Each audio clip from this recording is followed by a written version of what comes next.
9 o'clock a.m. Amanda, would you call the roll?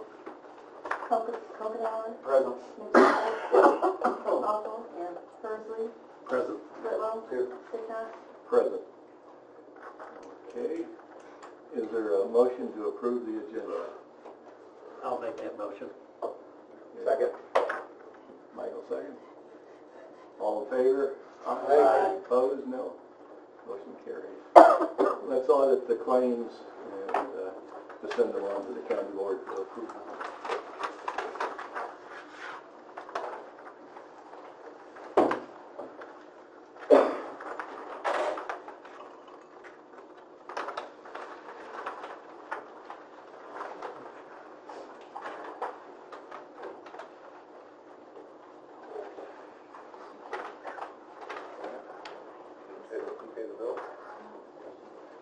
A lot of money on postage. Yeah, that's why I look at it. Takes a lot. My goodness. Takes a lot.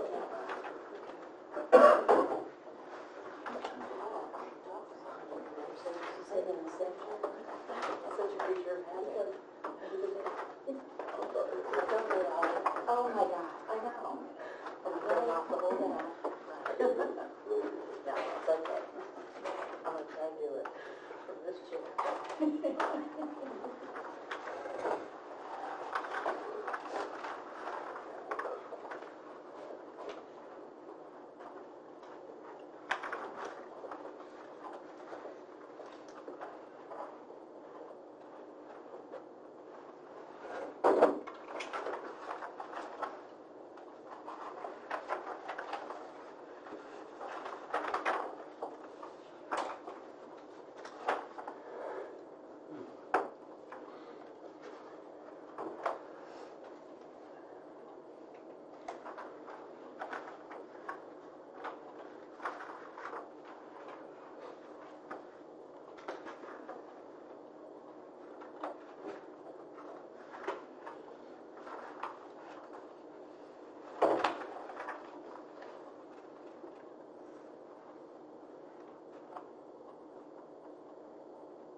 I'll move to approve. Second. Is there discussion on the claims? If not, roll call vote, please. Kokenawa. Yes. McTaggart. Yes. Awful. Yes. Persley. Yes. Whitlow. Yes. Sicknut. Yes. Are there any public comments?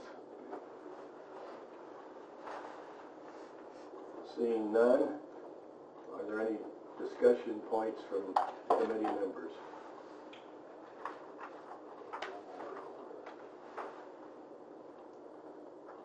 No comments? Okay. We'll move on to reports from departments. Lisa? Primary election is 2 weeks from today. Right now, our public test of tabulation equipment is taking place. That's required before every election.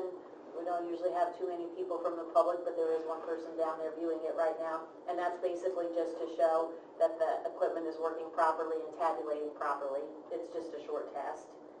Election judge training was last Thursday and Friday at Crescent City at the Community Center.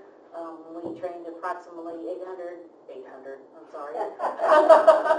Wow. 180 election judges that each took a 1-2-hour training class over a 2-day period. We had 4 classes.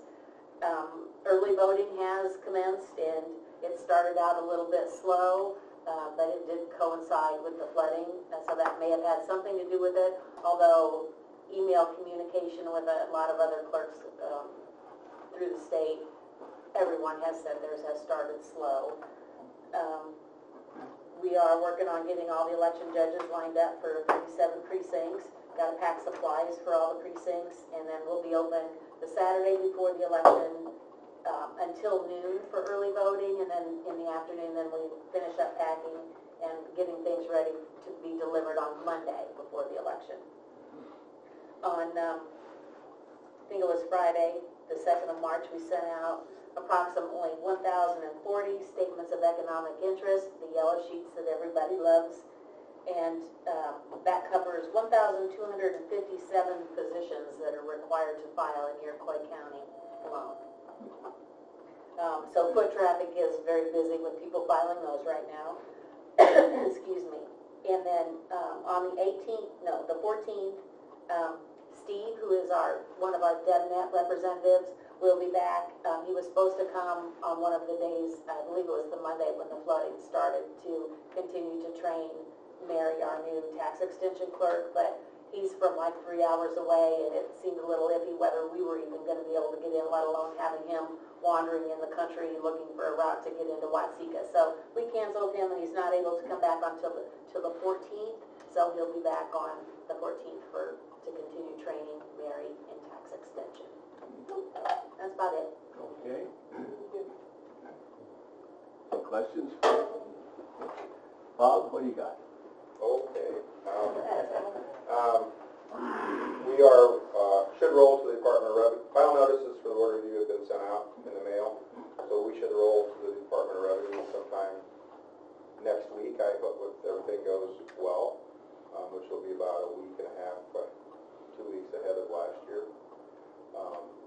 So then that will wait for the final decision for the Department of Revenue, and then Lisa gets into high gear with her new extension clerk. Then, obviously, we all know with water, the governor has declared Iroquois County one of the counties as a disaster area, which automatically triggers people to be eligible for assessment relief for the assessment year of the flood, which is 18 payable 19. It'll be prorated based on amount of damage from the date of the flood. So basically, it's almost a full year of relief. There'll be forms that they can put. Obviously, we'll make, now with my dual role, I've been more concentrating on the zoning part of it, the damage assessments and stuff, rather than the PTAC stuff. PTAC stuff I can get to down the road. It's not required, to be done now, but the damage assessments are. So we will put out a publication in the paper notice so people are aware of that they're eligible, that they have flood damage. Obviously, I'm going to get a list of properties from the city of what ones they did damage assessments on. I'll have my list from the county, the rural areas, and then I will cross-reference them. And if somebody submits a damage assessment based on, and then they didn't do one with one of those with one of those governmental agencies, I'm going to ask why. If you want assessment relief, why didn't you do a damage, just to make sure. No, some will fall, it always happens, the property will fall through the cracks or whatever, but we're trying to get to all of them to wrap up as quick as possible. And so that public notice will go out probably within a couple weeks. I'll get it in the paper, and our forms will be available in our office. We probably won't do a mailing because we won't know who to mail them to specifically. And if people are actually even getting mail where they were getting mail at, so it'd be kind of a, so they'll be available online if they want to, or through my office. So other than that, it's been pretty crazy. And obviously, zoning is a different committee. If you want to hear about it, I'll tell you, but it's really, I don't report to this for that, so. Not necessary. Okay, any questions of Bob? Anita, do you have anything? I gave you a new dog licensing report. I'll work on that over time to make it a little nicer, but at least I wanted to get you something that starts to kind of give you a trend, an idea that we're tracking our activity and what we're doing. You can see there the budget's $83,500 for the year. Thus far, we've processed $21,175 in license renewals and new licenses. So we're 25% done with the year, and we have 25% of our budget in, so dead on. We sent past due notices last week, and then renewals for April. And in yesterday's mail, we got 60 envelopes of payments, so, boom. So we're getting our process worked out there. Last month, Lisa asked or commented on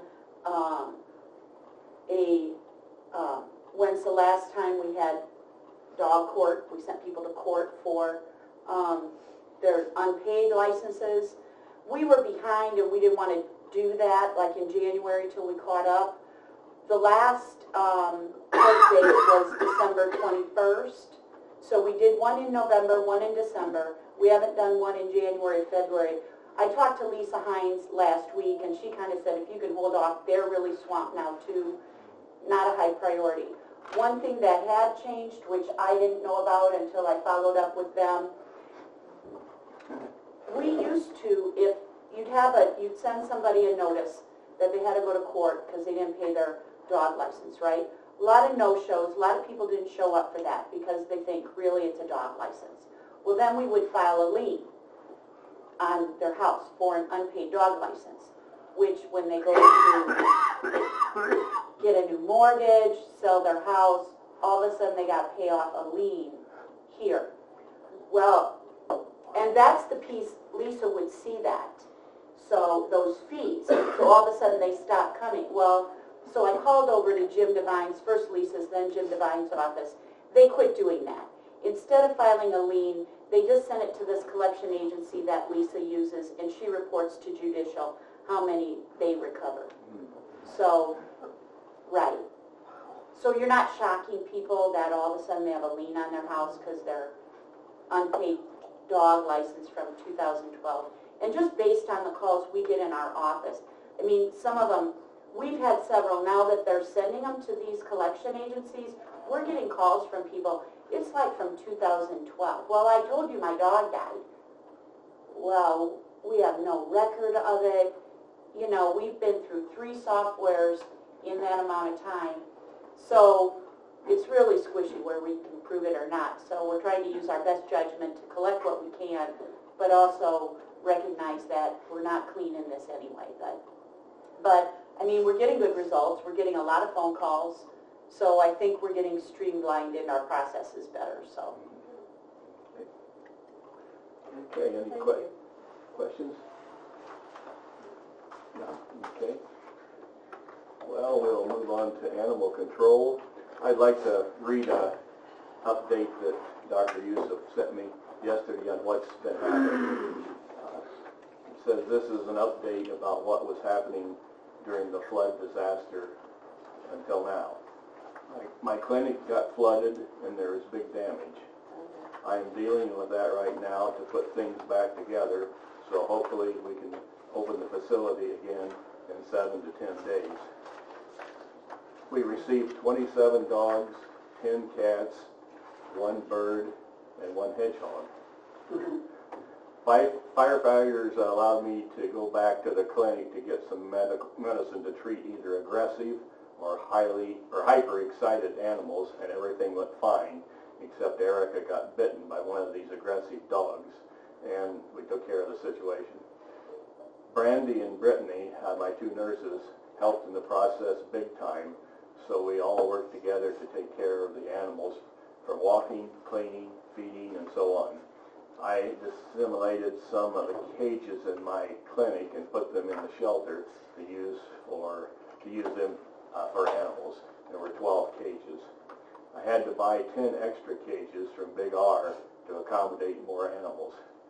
We got another 10 cages as donation to accommodate more animals, and we are now returning them tomorrow. We are returning them tomorrow. At this point, we do not have any dogs or cats belonging to people because of the flood. The last one went home yesterday, but we have 3 animal control dogs. Another dog owner gave it up to the county, and we will try to move him to another facility as soon as we can. I rented the shelter, that was at Jefferson Plaza, starting from today for 1 month till I moved the animals back to my clinic, hopefully very soon. During the whole time, all the animals were healthy and fine. As I mentioned before, the plan is to be back in business in 7 to 10 days. As a side note, emergency and firefighter teams were a big help to manage the situation very well. If you have any questions, please contact me, Dr. Yusuf.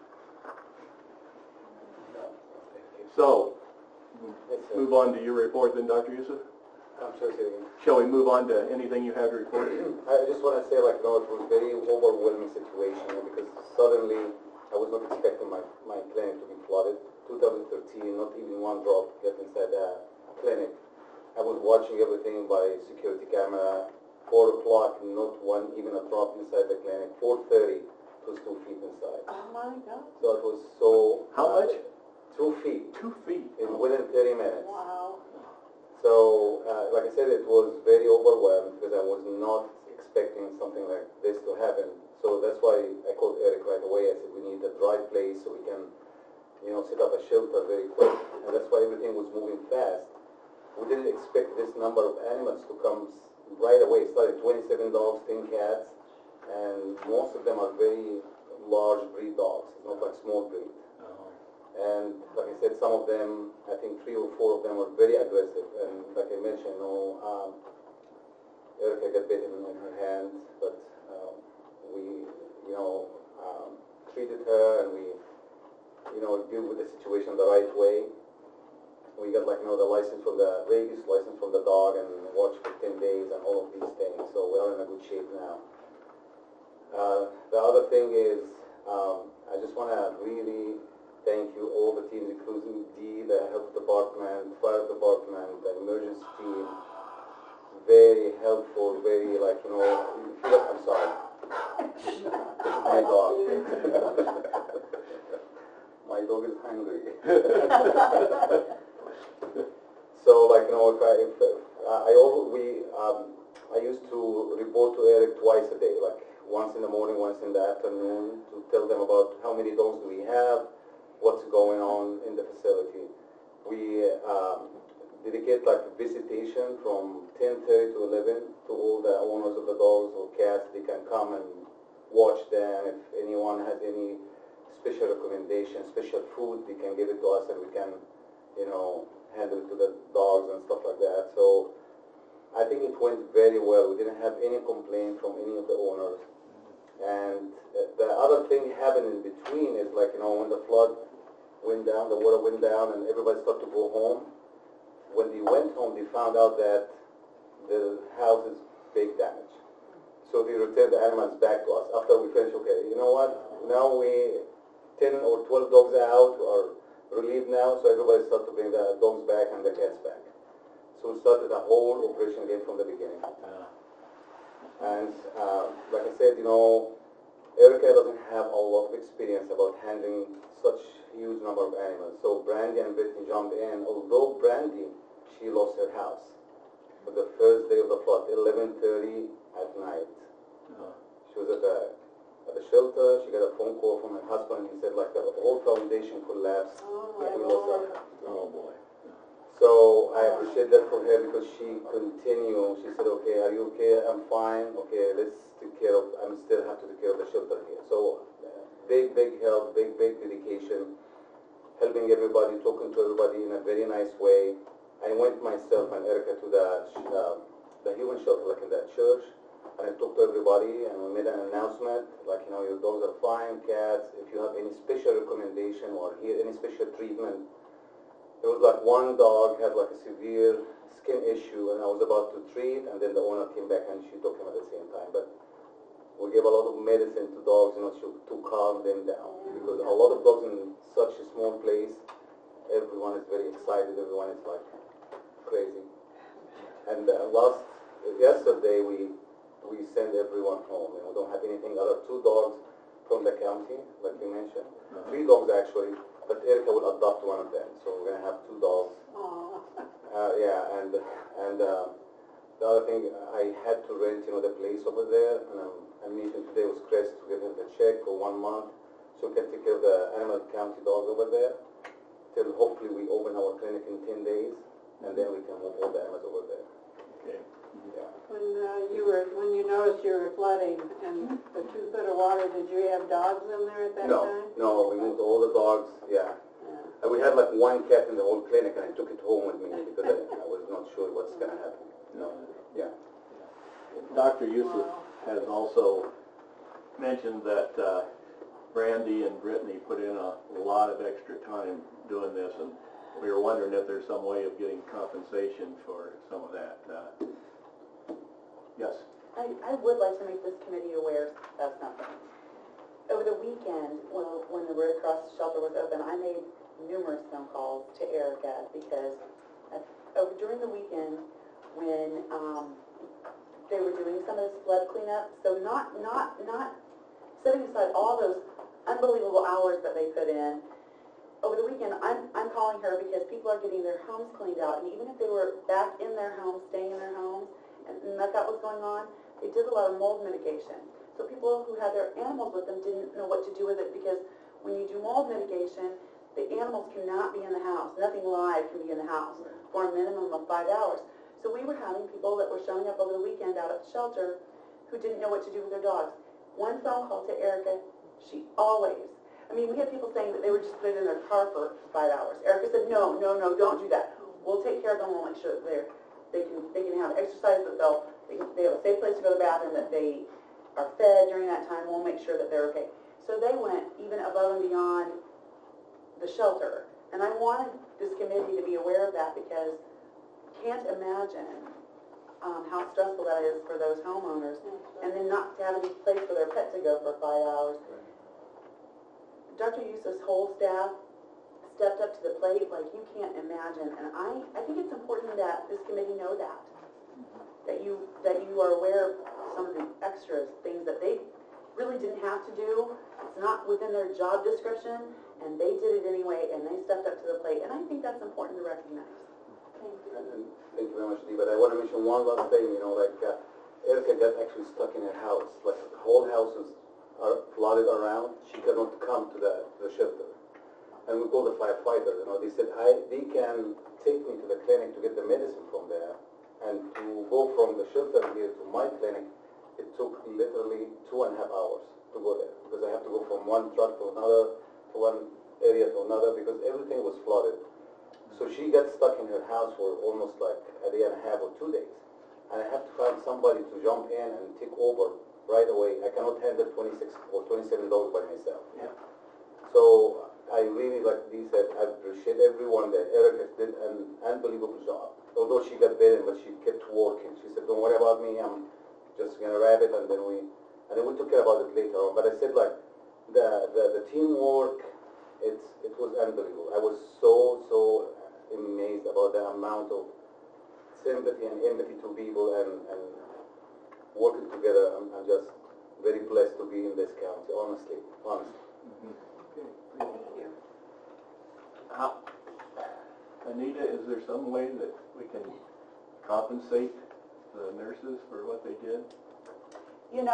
The only thing I can, off the top of my head, there's nothing budgeted anywhere for this. Yeah. However, your emergency declaration allows the chairman to spend funds in an emergency situation. I guess I would have to look into that a little bit more, how that would happen and where it would come from. It's clearly unbudgeted, but it's not like we don't have pressure everywhere else in our budget. I can't answer right away, but I can look into that, is all I can say. Yeah. What about time off with pay? People like to have time off. Well, you're talking about not a county employee, Dr. Yusuf's employees, so that's different. What we're talking about is the fact that Dr. Yusuf's employees stepped in to assist the county in the county's function of animal control. So I guess if you look at what the emergency costs are, that would be part of the cost, right, of the emergency situation. So that's the difference, is that if they were county employees, you're right, you could give them time off with pay. But I can't authorize Dr. Yusuf give his employees time. These are employees on his payroll, not our payroll.